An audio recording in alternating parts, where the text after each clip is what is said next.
जरा पिछली बार 17 में तो वो जो एक हमने कर दिया और उसके बाद जो साथी आए और फिर जब साथी लड़े तो आप जरा हमारे जितने लोग हैं, पार्टी के जितने लोग हैं, उन सब लोगों से जरा पूछ लीजिए कि क्या सबकी स्थिति हुई है, किससे पूछिएगा। लेकिन फिर भी हम तो चाहते नहीं थे बनना, हम तो उस चुनाव के बाद नहीं बनना चाहते थे मुख्यमंत्री, लेकिन मुझ पर पूरा चारों तरफ से करके दबाव कि नहीं आप संभालिए, हम कर लिए। लेकिन बाद के दिनों में जो कुछ भी हो रहा था आप देख रहे थे ना, और पिछले 1.5-2 महीने से हम किससे बात कर रहे हैं आप लोगों से, क्या क्या किया गया है। तो जो कुछ भी किया गया है मुझको ठीक नहीं लगता था, आप इसीलिए हम कह रहे हैं। तो अंत में हमारे पार्टी के लोगों में बहुत ज्यादा था, और उसके बाद उन लोगों ने जब बातचीत किया और सारे इन लोगों से पूरी बातचीत अंदरूनी हो गई और ये बात हुआ, तो कल ही हम लोगों का फैसला हो गया। अब हो गया और देख लीजिए, अब सोच लीजिए, जो वापिस फिर वहीं चले गए, और जहां पर जब था तो आप जरा सोचिए ना, हम लोगों का 15 में कितना सीट जीते थे, और जब इन्हीं लोगों के साथ चले गए तब क्या थे, और जब इन्हीं लोगों के साथ चले गए तो क्या हुआ है, 20 में क्या स्थिति हुई थी, तब तो सब हो ही न गया। ये सब तो सब समय पर चलेगा। बीजेपी कह रही है कि यहाँ भी 2025 तक नहीं रहेंगे। अब हम रहेंगे कि नहीं रहेंगे, क्या रहेंगे, उनको जो मन में आता है बोले, लेकिन इतना जान लीजिए कि 2014 में अब नहीं रहेंगे।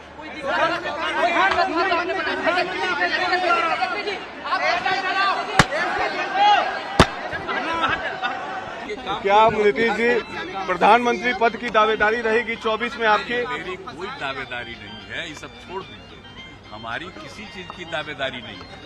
और हमने जो भी निर्णय लिया है अपने पार्टी के साथियों का, सबके मन में ये बात, विपक्ष की राजनीति को मजबूत करेंगे पूरे देश में, ताकि पुराना जनता पार्टी एक रहे। तो क्या आप चाहेंगे कि सारे विपक्षी आगे सब कुछ करेंगे? अब आप सब दलों को एक करेंगे? आप तो जानते हैं, पहले आपने एक बार प्रयास किया था, एक बार किया था, लेकिन आगे भी जरूर हम चाहेंगे कि सब लोग मिल करके अब पूरा का पूरा मजबूत हो और सब लोग आगे का सब कुछ करें। अब तो आने वाला है ना भाई, देखिए जिनको 14 में मिला अब 24 है ना, फिर तो इसलिए सब लोग एकजुट हो जाए। नीतीश जी आप क्या पूरे ताकि 14 देश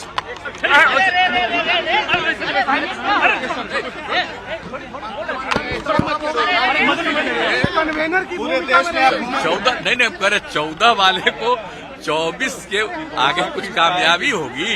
देश में घूमेंगे, जो भी तो होगा करेंगे। इस गठबंधन के टूट के लिए किसको जिम्मेदार मानते हैं?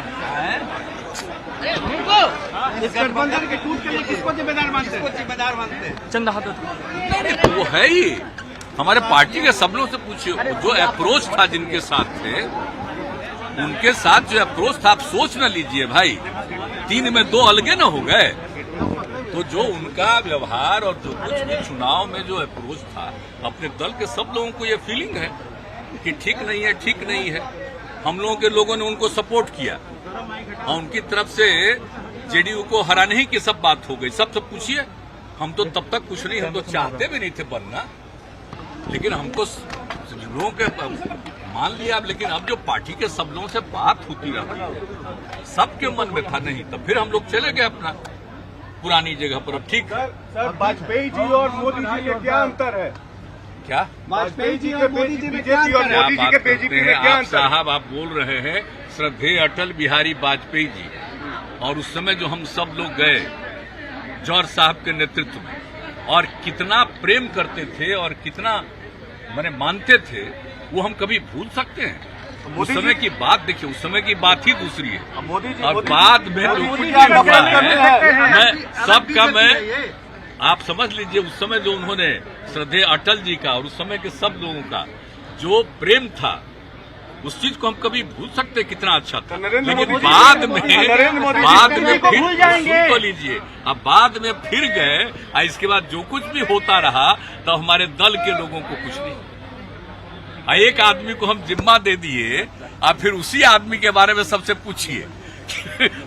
पार्टी के तरफ रहने के बजाय कहीं और दिमाग चले। मोदी जी क्या ना हमको देखिए, हमको किन्हीं पर कुछ नहीं कहना है। सर 2024 में प्रधानमंत्री पद के उम्मीदवार होंगे आप? नहीं, हम किसी चीज के उम्मीदवार का हम कोई दावेदारी नहीं, आपके कार्यकर्ता लेकिन इतना तो जरूर कर दीजिए ना कि 14 में जो आए 24 तक के आगे रह पाएंगे कि नहीं रह पाएंगे, वो अपना नरेंद्र मोदी जी को रोकेंगे 24 में।